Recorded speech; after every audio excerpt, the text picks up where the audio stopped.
News J தொலைக்காட்சி நேயர்களுக்கு வணக்கம். சொல்லீடு நிகழ்ச்சிக்கு உங்களை வரவேற்கிறோம். இன்றைய சொல்லீடு நிகழ்ச்சியின் சிறப்பு விருந்தினராக அரசியல் விமர்சகர் ராஜா ஸ்டாலின் அவர்கள் நம்மோடு இணைந்திருக்கிறார். அவரிடம் பேசலாம். சார் வணக்கம். சார் வணக்கம். சார் இப்போ அரசியல் களத்தில் பார்த்தீங்கன்னா திமுகவும் அதிமுகவும் மாறி மாறி எங்களோட திட்டங்களுக்கு ஸ்டிக்கர் ஒட்டிட்டாங்க அப்படிங்கிற குற்றச்சாட்டை இரு கட்சிகளுமே வைக்கிறாங்க. இப்போ சமீபத்தில் 7.5% உள் இடஒதுக்கீட்டுக்கு திமுக அரசு தான் கொண்டு வந்தது அப்படின்னு முதலமைச்சர் பேசியிருந்தார்.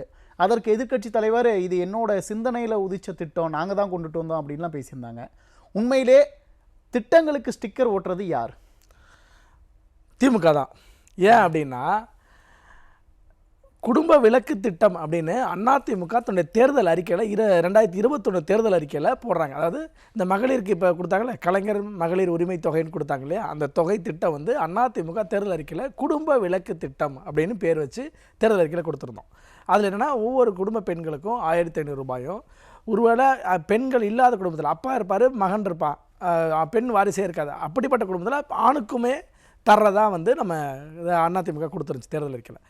ஆனால் அந்த திட்டத்தை தான் அவர்கள் காப்பி அடித்து கொடுத்தாங்க, மகளிர் உரிமை தொகை அப்படின்னு சொல்லிட்டு. அதுபோல் மடிக்கணினி திட்டம் யாருது? காலை உணவு திட்டம் யாருது? அதிமுக ஆட்சி காலத்தில் தனியார் பங்களிப்புடன் கொடுத்துட்டு இருந்தோம். அதை அடுத்து செயல்படுத்துகிறாங்க. ஆக இந்த திட்டங்கள் எல்லாமே அதிமுக கொண்டு வந்த திட்டம், இதை தன்னுடைய திட்டம்னு சொல்கிறாங்க. அடுத்தது அதுபோல் தான் அத்திக்கடவு அவிநாசி திட்டம் எடுத்துங்க. கிட்டத்தட்ட 1500 கோடி ரூபாய்க்கு மேலே செலவழித்து அதிமுக கொண்டு வந்தது எடப்பாடி ஆட்சி காலத்தில். அந்த திட்டத்தையே கோயம்புத்தூரில் போய் மீட்டிங்கில் அவர் நான் கொண்டு வந்த திட்டம் அப்படின்னு பேசுகிறார். அதுங்க பழி சொல்லும் போது அதிமுக பழி சொல்லுவது. நீங்கள் அந்த கோல்டு காப் சிறப்பில் அனுமதி கொடுத்தது 10வது மாதம் 2021, அதாவது மே மாதமே ஆட்சி மாற்றம் நடந்துச்சு, அந்த திமுக அரசாங்கம் கொடுத்தது. ஆனால் மா சுப்பிரமணியன் அவர்கள் மத்திய பிரதேசத்தில் அந்த குழந்தைங்க இறந்ததுக்கப்புறம் என்ன சொல்லாது, அதிமுக அரசாங்கம் கொடுத்தது அப்படின்னு சட்டசபையில் சொல்கிறார் ஒரு அமைச்சர், மாண்புமிகு அமைச்சர். அப்போ மாண்புமிகு எடப்பாடியார் அவர்கள் என்ன சொன்னார், எடுத்து இல்லை இது எங்கள் ஆட்சி காலத்தில் கொடுக்கல, நாங்கள் ஆட்சி மாறிடுச்சு, 2010 10வது மாதம் 2021 ஆண்டு திமுக ஆட்சி காலத்தில் தான் இதை கொடுத்துச்சு அப்படின்னு சொல்லி ப்ரூவ் பண்ணிட்டாங்க. இப்படி ஒவ்வொரு திட்டங்களுமே பழி சொல்லும் போது அதிமுக பழி சொல்கிறது, அதாவது திட்டங்களால் மக்கள் பயனடைஞ்சால் உடனே அந்த திட்டம் என்னுடைய திட்டம், நாங்கள் கொண்டு வந்து மக்கள் மத்தியில் வரவேற்பு பெற்ற திட்டமாக இருந்தால் தங்களோட திட்டம் அப்படின்னு சொல்கிறது. முதல்ல 2020 இந்த அரசு பள்ளியில் படித்த மாணவர்களுக்கு மருத்துவக் கல்லூரியில் இடஒதுக்கீடு அப்படின்னு 7.5% இடஒதுக்கீடு கொண்டு வந்தார். அப்போ கூட பரபரப்பாக பேசப்பட்டுச்சு. ஏன்னா 2021 ஆட்சி முடிய போகிற சமயம், அதனால் இப்போ கொண்டு வராங்கனால காலதாமதமாச்சு. கவர்னர் கையெழுத்து போடலான்னு நம்ம தப்பாக சொல்லக்கூடாது. கவர்னர் கையெழுத்து போடுறதுக்கு எப்பயுமே டைம் எடுத்துக்குவாங்க. அந்த டைம் எடுக்கிற பீரியடில் லேட் ஆகுதுன்னு சொல்லி முதல்வர் எடப்பாடியார் அவர்கள் என்ன பண்ணார், அதாவது இந்தியாவிலேயே எந்த மாநிலத்திலும் அதை கொண்டு வரல, முதல்ல கொண்டு வந்தது அதான். அந்த திட்டத்தை இவங்க என்ன சொன்னாங்க, நாங்கள் கொண்டு வந்தோன்னு இப்போ பேச ஆரம்பிச்சிட்டாங்க. ஏன்னா அதில் யாருமே கிளைம் பண்ண முடியாது. ஏன்னா ஒரு தேர்தல் அறிக்கையில் யாராவது வச்சுருந்து ஒரு பாட்டாளி மக்கள் கட்சி இல்லை ஏதோ ஒவ்வொரு கட்சிகள் நாங்கள் தேர்தல் அறிக்கையில் இதெல்லாம் வச்சோம், இது அடிப்படையாக திமுக வச்ச அதிமுக செஞ்சுதுன்னு சொன்னால் பிரச்சனை இல்லை. யாருமே அது அப்படி விஷயத்தை இந்த மாணவர்களுக்காக போராடுற மாணவர் இயக்கங்கள் இருக்காங்கல்ல, கம்யூனிஸ்ட் கட்சியுடைய மாணவர் இயக்கங்களே வச்சுங்களேன், அவர்கள் கூட இப்படி கோரிக்கை வச்சதில்லை. ஆனால் புரியுது சார், இப்போ அதிமுக திட்டங்களுக்கு தான் திமுக ஸ்டிக்கர் ஒட்டுது அப்படின்னு உங்களோட வாதத்துப்படி வச்சுட்டாலும் கூட எதற்காக அதிமுக திட்டங்களுக்கு திமுக ஸ்டிக்கர் ஒட்டுது அப்படிங்கிற கேள்வி இருக்குல்ல. மக்கள் பயனடைகிற பெரும்பான்மை திட்டங்கள் அதிமுக அரசு கொண்டு வந்தது. இப்போ எம்ஜிஆர் எடுத்தீங்கன்னு வச்சுங்களேன், சத்துணவு திட்டம்னா இந்தியாவிலே எம்ஜிஆர் கொண்டு வந்தது தான். அதுபோல் தொட்டில் குழந்தை திட்டம் அப்புறம் சொல்லி அம்மா அவர்கள் கொண்டு வந்தது. எடப்பாடியார் 7.5% இடஒதுக்கீடு இந்தியாவுக்கே முன்மாதிரி. இந்தியாவில் எந்த மாநிலத்திலும் இல்லை, முதல்ல கொண்டு வந்திருக்கோம். இப்போ அதுதான் எக்ஸ்டர்ன் ஆகி மருத்துவக் கல்லூரியிலிருந்து பொறியியல் கல்லூரி படிக்கிறவங்களுக்கும், கல்லூரிகளில் படிக்கிறவங்களுக்கும், கால்நடை படிப்பு படிக்கிறவங்களுக்கும், அப்போ வேளாண் கல்லூரிகளில் படிக்கிறவங்களுக்கும் அது எக்ஸ்டெண்ட் ஆகிருக்கு. அது திமுக அரசாங்கம் வந்தது. ஆனால் 2020 ஆட்சியில் எடப்பாடியார் ஆட்சி காலத்தில் கொண்டு வந்த திட்டம் தான். இப்போ அதிமுக கொண்டுட்டு வரக்கூடிய ஒவ்வொரு திட்டங்களுமே மக்களுக்கு பயன்படுது, மக்கள் மத்தியில் நல்ல வரவேற்பாக இருக்குது, அதனால் அந்த திட்டங்களுக்கு ஸ்டிக்கர் ஒட்டி நம்ம பேர் வாங்கிக்கணும் அப்படிங்கிற ஒரு எண்ணத்தில் திமுக செயல்படுதா? ஆமாம் சார், அதுக்கு பல்வேறு உதாரணங்கள் சொல்லலாம். அதில் ஒரே ஒரு உதாரணம் சொல்கிறேன். மடிக்கணினி திட்டம் 2011 கொண்டு வந்தது சில அம்மா அவர்கள் ஆட்சி காலத்தில். அந்த மடிக்கணினி திட்டம் என்னென்னா யாருக்கு கொடுத்தாங்க? முதல்ல 11வது 12வது படிக்கின்ற மாணவர்களுக்கு, 11வது 12வது படிக்கிற மாணவர்களுக்கு எலெக்ஷனில் ஓட்டு இருக்கா? ஓட்டு இல்லைல்ல, அப்போ அரசியல் நோக்கத்துக்காக கொண்டு வந்தாங்க. அவர்கள் உண்மையிலேயே பயனடையணும்னு. அப்போ ஏன் நான் அந்த திட்டத்தை சொல்கிறேன்னா, அப்போல்லாம் மொபைல் ஃபோனே பெருசுங்க. மொபைல் ஃபோன் வச்சுருக்கிறதே பெருசு. நிறையா கிராமங்கள்லாம் இந்த லேப்டாப்பு தான் அந்த கிராமத்துக்கே முதல் லேப்டாப்பு. ஓகே, அதை படித்து நான் இந்த பத்திரிகை துறையில் வேலை பார்த்ததுனால நிறையா நான் உட்பட நிறைய பத்திரிகை துறை நண்பர்களை எடிட்டிங் வேலையை கற்றுக்கிட்டதே அந்த அம்மா கொடுத்த இலவச லேப்டாப் மூலம் தான். நம்ம மச்சா மாமான்னு சொல்லி நம்மளோட உறவினர்கள் வாங்கியிருப்பாங்களே மாணவர்கள், அதை நாங்கள் பயன்படுத்திக்கிட்டு இருந்தோம். ஆக இப்படி ஒரு திட்டம் என்பது நேரடியாக மக்களுக்கு பயனளிச்சதாக தான். மிதிவண்டி அதே போல் பள்ளி மாணவர்களுக்கு சீருடைகள் இருந்து புத்தகத்தில் இருந்து பேனா உட்பட தலைவரத்தோட என்ன கூட கொடுத்தாங்க தெரியுமா? இப்படி கொடுத்த அரசாங்கம் அதிமுக அரசாங்கம். ஓகே, அப்போ இந்த எல்லா திட்டத்தையுமே தான் கொண்டு வந்தது அல்லது நாங்கள் கோரிக்கை வச்சதுனால தான் செயல்படுத்தினாங்க இப்படி போல சொல்லுவதுங்கிறது இருக்குல்ல. ஆனால் புரியுது. இதில் இப்போ அதிமுகவுக்கு இந்த திட்டங்களால் பேர் கிடைச்சிது, அதுக்கு ஸ்டிக்கர் ஒட்டி நம்ம பேர் வாங்கிக்கலாம் அப்படிங்கிற கணக்கு ஒரு பக்கம் இருந்தாலும் கூட, இன்னொரு பக்கம் அதிமுக மாதிரி திமுகவால் பெயர் வாங்கக்கூடிய திட்டங்களை கொண்டுட்டு வர முடியாததன் விளைவு ஸ்டிக்கர் ஒட்டுறது அப்படின்னு நம்ம புரிஞ்சுக்கலாமா? கட்டாயம் உண்மைதான். ஏன்னா அவர்கள் திட்டத்தை பாருங்கள், அதிகபட்சமாக மேம்பாலங்கள் போடுகிறோம், சாலைகள் போடுகிறோம்னு ஆரம்பிப்பாங்க. ஏன்னா இதில் தான் நீங்கள் கண்ணுக்கு தெரியாமல் ஊழல் பண்ணலாம். என்ன உதாரணத்துக்கு ஒன்று சொல்கிறேன். டிஆர் பாலு அவர்கள் மத்திய அமைச்சராக இருக்கும்போது ராமர் பாலத்துக்கு இடையில் ஆழப்படுத்தி கப்பல் போக்குவரத்தை அதிகப்படுத்த போகிறான்னு சொன்னாங்க. அப்புறம் அந்த ராமர் பால திட்டத்திற்கு தடை வந்து போச்சு. என்ன ஆக நீங்கள் கடலில் போய் நோண்டினதுக்கு எவிடன்ஸ் இருக்கா? அந்த நோண்டினதை எத்தனை கோடி செலவழிச்சாங்க தெரியுமா? பல ஆயிரம் கோடி செலவழிச்சு தான் கணக்கு இருக்குது. ஏன்னா ப்ரூஃப் இல்லை சார். நீங்கள் கடலில் போய் நோண்டினதுக்கு ப்ரூஃப் இல்லை, அதுக்கு இத்தனை 1000 கோடி செலவு பண்ணணுன்னு ப்ரூஃப் இல்லை. இப்போ இந்த அம்மா கிளினிக்கு அங்கேயே கிளினிக் இருந்துச்சு சார். அந்த கிளினிக் இருந்ததுனால அந்த கிளினிக் நம்ம போனோம், பார்த்தோம், ட்ரீட்மெண்ட் பண்ணோம், எல்லாம் இருக்குது. ஆனால் இப்போ என்ன சொல்கிறாங்கன்னா, நாங்கள் நடமாடும் மருத்துவமனை மூலம் அங்கங்கே வாகனத்தில் போய் நாங்கள் பார்த்தோம். எவ்வளோ பேருக்கு பார்த்தோம்? 2.25 கோடி பேருக்கு. தமிழ்நாட்டில் ரேஷன் கார்டு 2.5 கோடி பேருக்கு தான் இருக்குது. அப்போ அதில் ஏறத்தாழ 85% பேரை பார்த்துட்டாங்கிறாங்க. எனக்கு தெரிஞ்சு என் உறவினர்கள் கூட யாரையும் மருத்துவம் பார்த்ததா இல்லை. மக்கள் தேடி மருத்துவங்கிற அந்த திட்டம். ஏன்னா ப்ரூவ் பண்ண முடியாது. நாங்கள் போனோம் சார், அந்த வீட்டில் பார்த்தோம், அந்த வீட்டில் பார்த்தோம்னு ஒரு கணக்கு தான் சொல்லலாமே தவிர திமுகவோட திட்டங்கள் மக்களை போய் சென்றடையலை அப்படின்னு சொல்கிறீங்களா? அதாவது திருடுவதற்காக இருக்கக்கூடிய திட்டங்களாக அது இருக்குன்னு சொல்கிறேன். ஓகே, ஏன்னா நீங்கள் மக்கள் தேடி மருத்துவம் 2.25 கோடி பேருக்கு நாங்கள் கொடுத்துட்டோன்னா பயனடைஞ்சிருக்கணும்ல. மொத்த மக்கள் ஒரு ரேஷன் கார்டுக்கு ஒருத்தர் போயிருந்தாலும் ஏறத்தாழ 80% குடும்பத்துக்கு போயிருக்கணும். அப்படி போலையே, கண்ணுக்கு முன்னாடி எவிடன்ஸ் இருக்க, மக்கள் உணர்வாங்கல்ல.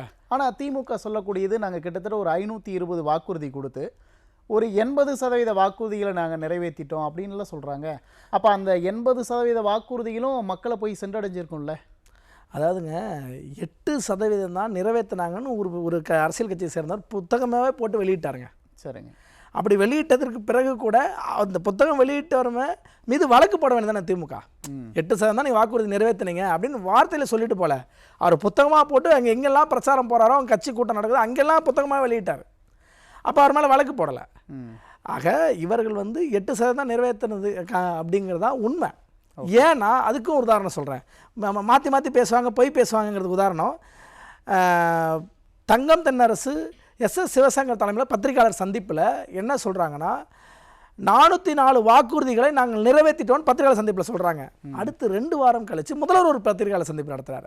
அந்த பத்திரிகையாளர் சந்திப்பில் முதல்வர் என்ன சொல்கிறாருன்னா, 364 வாக்குறுதிகளை நாங்கள் நிறைவேற்றிட்டோங்கிறார். நான் என்ன சொல்கிறேன், 364 முதல்ல சொல்லி தங்கம் தென்னரசு சொல்லி, 2வது முதல்வர் ஸ்டாலின் அவர்கள் 404 சொல்லியிருந்தா அந்த இடைப்பட்ட 2 வாரத்தில் நடத்திட்டாங்கன்னு சொல்லிடலாம்.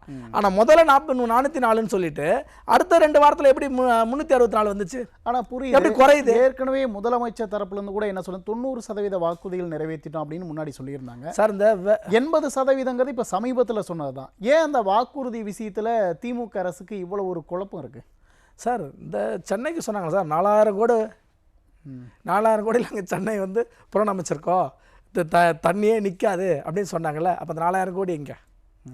ஆக இவர்கள் பொய் பேசுகிறார்கள், மக்கள் மத்தியில் பொய் பேசுகிறார்கள். அதாவது அவர்கள் எதிர்க்கட்சியாக இருக்கும்போது வெள்ளை அறிக்கை கொடுங்கன்னு கேட்குறாங்க. அதுக்கு அதிமுக அரசாங்கம் கொடுத்துருக்கு எத்தனையோ முறை. இதுதான் வெளிப்படையான கணக்கு அப்படின்னு. ஆனால் டிஆர் ராஜா என்ன கேட்டார்? வெள்ளைத்தாள் எடுத்து காட்டினார் இந்த வேலை வாய்ப்பு விஷயத்துக்குலாம். இப்படி ஒவ்வொரு விஷயமும் பொய் சொல்லுகிறதாகவும் அல்லது நக்கல் அடிப்பதாகவும் கிண்டல் அடிப்பதாகவும் ஒரு பொறுப்பு ஒரு எதிர்க்கட்சி தலைவர் கேட்குறாரு. நாளைக்கு ஆட்சி மாற்றமா இதே பதில் திருப்பி சொன்னால் ஓகே, இது மக்கள் தெரிஞ்சுக்க வேண்டிய விஷயம் சார். இது ஒன்றும் உங்கள் வீட்டு ரகசியம் கிடையாது, உங்கள் நிறுவனத்துடைய தொழில் ரகசியம் கிடையாது. நீங்கள் மக்கள் வரி பணத்தில் நீங்கள் செலவழிச்சிருக்கீங்க, செலவழிச்சது கணக்கு கொடுங்க. நாங்கள் இதை பண்ணியிருக்கோம் மக்களுக்கு திட்டத்தை சொல்கிறீங்க, திட்டம் சரியாக தவறான்னு நாங்கள் செஞ்சோமா இல்லையான்னு நீங்கள் தானே நிரூபிக்க வேண்டியது இருக்குது. உங்களே ஒரு குற்றச்சாட்டு வைக்கிறோம், அந்த குற்றச்சாட்டு இல்லைங்க இதான் சரின்னு சொல்லுங்கள். ஆக வெள்ளை எடுத்து காட்டினா என்ன அர்த்தம்? இதான் வெள்ளை அறிக்கை என்ன? ஆனால் திமுகவில் இன்னொரு விஷயம் அரசியல் வட்டாரத்தில் என்ன பேசப்படுது அப்படின்னா, சபரீசனுக்கும் கனிமொழிக்கும் இடையே அந்த பனிப்போர் வந்து நீடிச்சுக்கிட்டே வருது அப்படின்னு சொல்கிறாங்க. உண்மையிலே 2 பேருக்கும் இடையில் அந்த ஒரு பனிப்போர் இருக்கா?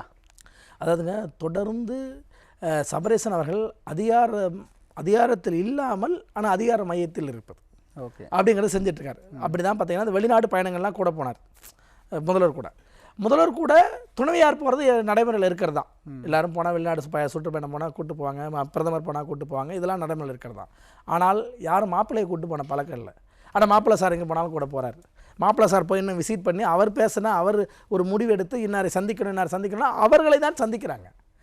ஆக இது முதல் தப்பு. இதே போல் நிர்வாகத்தில் தலையீடு, அதாவது நீங்கள் அரசு நிர்வாகத்தை உங்கள் கட்சி வேலையில் நீங்கள் என்ன வேணால் தலையிடுங்க, அது உங்கள் கட்சி பணி. ஆனால் அரசு நிர்வாகத்தில் தலையிடுறது, இந்த அதிகாரியை போகிறது இப்படிலாம் தெரியும். பரவாயில்ல, ஒவ்வொரு பத்திரிகையாலும் சுட்டி காட்டுறது பிறகு தான் அது மாறுது. அது அப்புறம் சரின்னு வெளியே செய்தி ஆகுதுங்க அது பண்ணுறாங்க. இது ஒரு பக்கம். இப்போ கட்சிக்குள்ளே நேரடியாக அந்த பெண் நிறுவனத்துடைய தலையீடு, அது எல்லா சீனியர்களுமே ஓரம் கட்டிட்டு இவங்க ஒரு லிஸ்ட்டு எடுக்கிறாங்க. இப்போ எம்எல்ஏ பட்டியலுக்கு என்ன கேட்குறாங்க, ஒவ்வொரு சட்டமன்ற தொகுதியிலும் ஒரு 5 வேட்பாளர்கள் நீங்கள் சொல்லுங்கள் அப்படிங்கிறாங்க. அந்த 5 வேட்பாளர்கள் உண்மையிலே மக்கள் செல்வாக்கு இருக்கிறவங்க சொல்ல மாட்டேங்கிறாங்க. அந்த பெண் நிறுவனத்தை யாரை வந்து பிஸ்கெட் கொடுத்து கவனிக்கிறாங்களோ அந்த அவர்களை கவனிக்கிறாங்க. பிஸ்கெட்டா சார்? ஆமாம் சார். ஒரு சில நம்ம ஸ்வீட் பாக்ஸ்ன்னு சொல்கிறாங்கல்ல, இப்போ அதுபோல் கொடுக்குறாங்க. ஓகே, ஏன்னா பெருசாக கொடுத்தா ஸ்வீட் பாக்ஸ். பெண் நிறுவனத்தை யார் கவனிக்கிறாங்களோ அவங்களுக்கு வந்து பட்டியலில் வந்து அவங்க இடம் பெறலாமா? ஆமாம் சார். அதனால தான் அந்த பெண் நிறுவனத்திலிருந்து ஒரு எம்எல்ஏவுடைய மருமகன் பெண் நிறுவனத்தை தூக்கி அடிக்கப்பட்டார். ஓகே, இப்போ பொறுப்பில் இருந்து அவர் ஒரு திருப்பூர் மாவட்டத்துடைய மாவட்ட செயலாளர், அவருடைய மருமகன் தான் பெண் நிறுவனத்தில் முக்கிய பொறுப்பில் இருந்தார். இது செஞ்சதுக்கு பிறகு தான் இந்த மாதிரி பட்டியலில் குளறுபடி நடக்குது, இதில் நிறையா உள்குத்து இருக்குது, அதனால் அவர் மீது நடவடிக்கை எடுப்போன்னு எடுத்தாங்க. ஓகே, அவருடைய திருமணத்திற்கு, அதாவது நான் சொல்கிற அந்த யாரை பொறுப்பிலிருந்து தூக்கினாங்களோ பெண் நிறுவனத்தில், அவருடைய திருமணத்துக்கு முதல்வரே போய் பங்கெடுத்து கலந்துட்டு வந்திருக்கார். ஓகே, ஆக அந்த அளவுக்கு பெண் நிறுவனத்துக்குள்ளே இவ்வளோ வேலை நடக்குது சார். அவ்வளோ வேலை நடக்கிறனால தான் உண்மையிலே யார் மக்கள் செல்வாக்குறோ அவங்கள சொல்கிறதில்ல. இது ஒரு பக்கம். இப்போ இது எல்லாம் கட்சியில் உதயநிதிக்கும் வருத்தம் இருக்குது, கனிமொழி அவர்களுக்கு வருத்தம் இருக்குது, துர்கா ஸ்டாலின் அவர்களுக்கு வருத்தம் இருக்குது, எல்லாம் இருக்குது. ஆனால் உண்மையிலேயே ஒரு கட்சி பணி செய்கிற ஒரு இடத்த ஒரு பொறுப்பை கொடுத்துருக்காங்க கனிமொழி அவர்கள்ட்ட. அவர் போய் தூத்துக்குடி, நெல்லை போன்ற பகுதியில் வேலை பார்த்துட்ருக்காங்க. ஒரு 22 சட்டமன்ற தென்மண்டல பொறுப்பாளராக போட்டு ஒரு மண்டல பொறுப்பாக செஞ்சுட்ருக்காங்க. அங்கே முகவர்களை வர வச்சு கருத்து கேட்டு பண்ணியிருக்காங்க. இன்னும் இதில் பெரிய விஷயம் என்னென்னா, அப்பாவுக்கும் அங்கே இருக்கக்கூடிய மாவட்ட செயலாளர், அதாவது திருநெல்வேலி மாவட்ட செயலாளர் கிரகம்பில் அவருக்கும் நம்ம சபாநாயகர் அப்பா அவர்களுக்கும் முரண்பாடு. அவர் 2 பேரும் 2 கோஷ்டியாக பிரிஞ்சு சண்டை போட்டுட்ருக்காங்க. இதையெல்லாம் தேர்தலில் ரிஃப்ளெக்ட் ஆகும், தேர்தலில் தோல்வியை தள்ளுவோம், அதனால் இதெல்லாம் சரி கட்டணும்னு கூட்டு பேச்சுவார்த்தை நடத்தி 2 பேரையும் சரி பண்ணது இல்லாமல் 2 அணியையும் சரி பண்ணியிருக்காங்க. யார்? கனிமொழி பண்ணது. இதையெல்லாம் பண்ணி முடிச்சுட்டு ஒவ்வொரு முகவர்களையும் கருத்து கேட்டு என்னென்ன கருத்து சொல்கிறாங்களோ, எதெல்லாம் திருத்தணுமோ, இதெல்லாம் திருத்தங்கள் வரணும்னு சொல்லி தலைமைக்கு சொல்லி செய்ய வைக்கிற இடத்துல இவர் திருப்பி சபரீசன் போகிறார். இவங்க யார்கிட்டலாம் கருத்து கேட்டாங்களோ, இவங்க யார்கிட்டலாம் பிரச்சனை பண்ணாங்களோ, அதே கிரகாம்பல்கிட்ட உட்பட கூட்டு இவர் ஒரு ஒப்பீனியன் சொல்கிறார் சபரீசன். இவரும் சமாதானப்படுத்துகிறாரு அப்படின்னு நம்ம புரிஞ்சுக்கூடாதா? ஏங்க, ஒரு வேலையை அவர் செஞ்சுட்டாங்க, ஒரு முடிவுக்கு வந்துச்சு, திருப்பி போய் அதே வேலையை நீங்கள் செஞ்சால் யார் பவர் சென்டர் அப்படின்னு நிரூபிக்கிறதா தானே எடுத்துக்குவாங்க கட்சிக்காரங்க. ஓகே, அப்போ வந்து அவர்கள் ஒரு எம்பியாக இருக்காங்க, கட்சியுடைய துணை பொதுச் செயலாளராக இருக்கிறாங்க கனிமொழி அவர்கள். நீங்கள் என்ன பொறுப்பில் இருக்கீங்க கட்சியில்? நீங்கள் அதை எடுக்கிறதுக்கு, நீங்கள் அவர்கள் கூட்டு விசாரிப்பதற்கு அவர் அதிகாரப்பூர்வ ஆளுங்க. கனிமொழி அவர்கள் மண்டல பொறுப்பாளர் இருக்காங்க தேர்தலுக்கு. இப்போ இவர் என்ன பொறுப்பில் இருக்கார்? ஆனால் புரியுது. சமீபத்தில் கனிமொழி அவர்கள் சொல்லியிருந்தாங்க, திமுகவோட டெல்லி முகமாக நான் இருக்கும்போது நிறைய முடிவுகள் இல்லை பேச்சுவார்த்தையில் வந்து சபரீசன் நேரடியாக டெல்லியில் வந்து ஈடுபடுறாரு அப்படின்னு அவங்க புலம்பன செய்திகள்லாம் வந்துச்சு. இப்போ தென்மண்டல தேர்தல் பொறுப்பாளராக நான் இருக்கும்போது சபரீசனோட தலையீடு அங்கே நிர்வாகிகள் மத்தியில் அதிகமாக இருக்குன்னு சொல்கிறாங்களே, அப்போது கனிமொழியை ஓரங்கட்டணும் அப்படிங்கிற ஒரு கணக்கில் வந்து சபரீசனை வந்து உள்ளே ஈடுபடுத்துகிறாங்களா? உண்மைங்க. அதாவது டிஆர் பாலுவிலிருந்து கனிமொழி அவர்கள் தான் பேசிகிட்டு இருந்தாங்க எல்லா இடத்தையுமே. ஆனால் அவர்கள் இருவரையுமே ஒதுக்கிட்டாங்க. ஓகே, இவரே கலந்துக்கிறது. அப்போ இவருக்கு எம்பியும் கிடையாது, கட்சியில் பொறுப்புலையும் இல்லை. ஆனால் இவர் வந்து பேச்சுவார்த்தை நடத்துறது, காங்கிரஸோடு பேசுவது, பிற கட்சிகளோட பேசுவது அப்படிங்கிற அந்த வேலையை செய்கிறது இருக்கு இல்லையா. அப்போ இது வந்து ஸ்டாலின் கட்சியில் வேலை செய்த மற்றவர்களை புறக்கணிக்கிறது தானே. தன் குடும்பத்தை சேர்ந்தவர்களாகவே இருந்தாலும் அவர்களை புறக்கணிப்பது தானே. கட்சிக்காக உழைக்கிறவங்கள புறக்கணிக்கிறாங்க தானே. அதான இது வெளிப்படையாக தெரியுது. இல்லை, ஒருவேளை கட்சிக்காக உழைக்கிறவங்களை திமுக தலைமை புறக்கணிக்குது அப்படின்னா சபரீசனை முன்னிலைப்படுத்த வேண்டிய தேவை என்ன இருக்கு? அதுங்க தன் குடும்பம் அப்படி தான் எடுத்துக்கணும். கனிமொழியும் அவங்களோட குடும்பம் தானே. இல்லை, அது தன்னுடைய சகோதரி தானே தவிர, ஆனால் இது நேரடியாக தன் மகனோ மகளோ மருமகனோ இல்லை.